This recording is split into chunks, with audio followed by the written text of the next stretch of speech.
Welcome back to this week's episode of Minding the Comments, where this week we'll talk about sleep becoming the $1 million prize. And thank you so much for posting questions and comments. This week, I was going through not only this series, but other series within the Sleep Coach School channel and found two questions posted around the same time by the same person. Again, different series. And I thought we could look at both of those right now. The first one, well, they both come from Stephanie. So the first question was how to control anxiety and panic attack at 12 a.m. when you're on day 3 of not sleeping. The other question I found more interesting and even more revealing. I shortened it just for the sake of going over the points that would be helpful to answer the question. But if you'd like to read the whole thing, just go back to last week's video and you'll see the question posted on there. But Stephanie also writes, I'm so exhausted. I can't be the mom, wife I want to be, who I used to be before all this happened. It is so hard to accept something that is hurting my kids. So Stephanie, I definitely feel for you. This is, again, whenever I go through any of these questions, I definitely pause because it reminds me of my struggle. Even though we're individuals and our situations, of course, and our journeys are going to be different, we can all feel the pain and the struggle that we go through. And so I wanted to pose a question where, let's say we grab somebody off the streets or somebody we know that sleeps exceptionally well, falls asleep in a matter of seconds, right? This can also be us. In my case, I slept great and I would pass out again every night in a matter of seconds. Never had a problem sleeping. So what if we put that person, we had a sleep test put on them, and we could monitor the exact moment this person fell asleep. And the reward would be that if we fell asleep within 5 minutes or less, we would get $1 million. If it took longer than that, but less than 10 minutes, we'd get $500,000. Imagine what the results would be. What are the chances this person, including us, when we were sleeping great, what are the chances we would fall asleep right away? Virtually impossible, correct? Why is that? Well, I would say because the reward is so big. The payoff is so tremendous. And to create sleep, it's effortless. Now we're monitoring. Now we're tracking ourselves and we're trying to do everything we can to make ourselves sleep. Correct?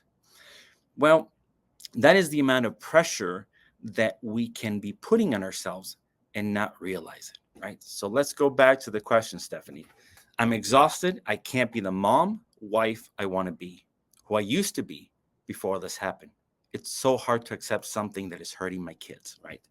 So, Stephanie, you clearly aren't in a position where if you fall asleep within a few minutes, you'll get, $1 million. But think about the pressure that you're putting yourself unintentionally, right? We're all doing the very best we can, because I remember this situation very clearly myself. As a husband and father, and my wife and I run a business, the pressure to be able to get the rest that I needed to perform the following day was very intense. It was very heavy for me to carry over and over. And I felt the weight that my wife was starting to carry to help run the business because I wasn't functioning as well, especially in the beginning. Also, I remember the financial stress and burden that I put my family under. As the provider as well, and the one who's supposed to go out and make the money, I realized that for a long time, all I kept doing was adding and incurring bills, trying different doctors, trying different programs. And that was very heavy to feel like I wasn't contributing, but I was also making the entire family, putting the entire family under a much heavier strain, under much more of a struggle than was necessary. And so that was very heavy. So the reward for us to be able to fall asleep isn't money, but the payout is to be able to rejoin our family, to be able to be productive, to be able to, in your case, to be the mom or the wife that you want to be. Imagine the pressure that you're feeling at night when you're feeling that is absolutely necessary for you to be able to perform all the things that you want to.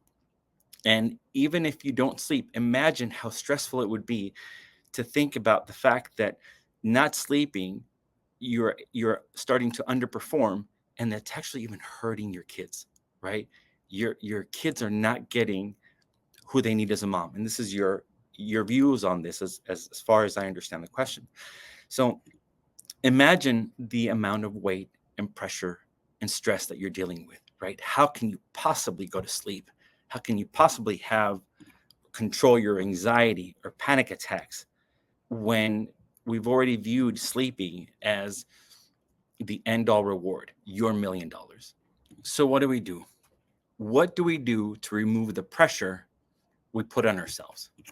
Well, number one, and most important for me in this case, and for so many people, because we get this is interesting during these either one-on-one coaching calls or these group calls in the immunity program, when people think that they're being kind. They'll say things of love and support to themselves, but at the same time, they'll say things like, how can I perform? How can I be a better husband or wife or father if I don't sleep? Right. So we start putting all this pressure, and we don't see that is a form of putting a tremendous amount of weight on us. And that is truly being hard on ourselves. Now, we don't realize that, but it is creating a lot of added pressure for us to be able to sleep well. So the answer to this truly is implement self-kindness. Anytime we're in the struggle, this is when we learn. It sounds awful because it is awful. It would be kind of nonsense to implement kindness when things are going great in our lives, right? There's no purpose. There's no need to make any changes. But when things are difficult, when things are at their worst, this is when we start to actually practice these things. And we generally don't tend to do things perfectly the first time. So we do the best that we can, and we just keep moving forward. I've talked about this before, how the idea of being kind with myself was very difficult at first. But I felt like, as much as I understood it, it was kind of one of those last-ditched struggles that I was dealing with. And if I started to implement this, it would really be helpful. So as I became more aware of my inner self-talk, how I would talk about myself, not just at night, but during the day, how I would maybe criticize myself during the day, I realized, I need to change this. We have to take a different approach, because the way we're doing things now isn't working.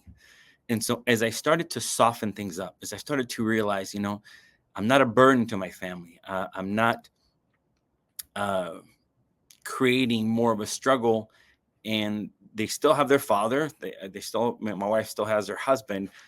I'm just having some difficulty right now, but I'll get through it.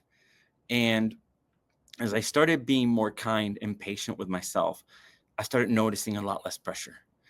I also realized, again, we've talked about this before, where there have been many times where I've slept well, and the following day I've been exhausted, mentally, emotionally, just physically drained, because of circumstances that I couldn't control, illness in the family, or just work-related things that could be can weigh very heavily on us. And I've also had days where I didn't sleep very much, and I'm still able to perform and accomplish the things that I needed to. So what I would say, Stephanie, is recognize that you are doing the very best you can. This is a super difficult struggle right now that you're in. And as we go through this journey and you're trying to implement all these concepts, right? Befriending wakefulness, the timeless sleep window, the key, I would say here, is being kind with yourself. Taking time, accepting that you're doing everything you can, and you'll get through this. And the more you start implementing this kindness, the less aroused or hyper aroused you're going to be at nights because that hyperarousal is a defense mechanism. And the more you are hard on yourself, the more it is alert and awake, trying to problem fix, trying to resolve it. The more you have this internal battle, this struggle, the more it's going to need for you to start being softer, kinder, more gentle with yourself. As you do, you may start to notice less anxiety during the day and also during the night. And people can still sleep while they're anxious, right? It's just, it may be a little bit of a struggle at times, but people can still sleep. And what you notice is the more you implement this kindness, the more time goes by, you'll start to sleep better. You'll start to rest, and just know that this is the way out of this insomnia. I have seen dramatic improvements with so many of the people involved in the immunity program as they started to implement this self-kindness. Truly notice a difference, not only an improved sleep, but you can tell there's a lot less anxiety and pressure that they're dealing with throughout their days as well. So I hope this is something that could be helpful to you. I know this can't be, but I hope this is something that helps you and supports you and gives you a little bit more insight into how to approach this struggle that you're going through right now. So I wish you the best. Stay in touch. Please, again, post any questions or comments that you may have. That is all for this week. I wish you all the best. Take care of yourselves. Goodbye. Hi there, it's me, Daniel, and I hope you found the video you just saw eye-opening. I hope you found it really valuable, and if you did, please hit that like button, write a comment, because this way YouTube knows to feed it to other people who can then find their way to peaceful sleep. Now, if you would like some more education that is more curated, then we have a free course. Our Ready to Sleep in 5 Days free mini course is available on our website, thesleepcoachschool.com, and it may be just what you've been looking for. I hope so, and thanks for being here.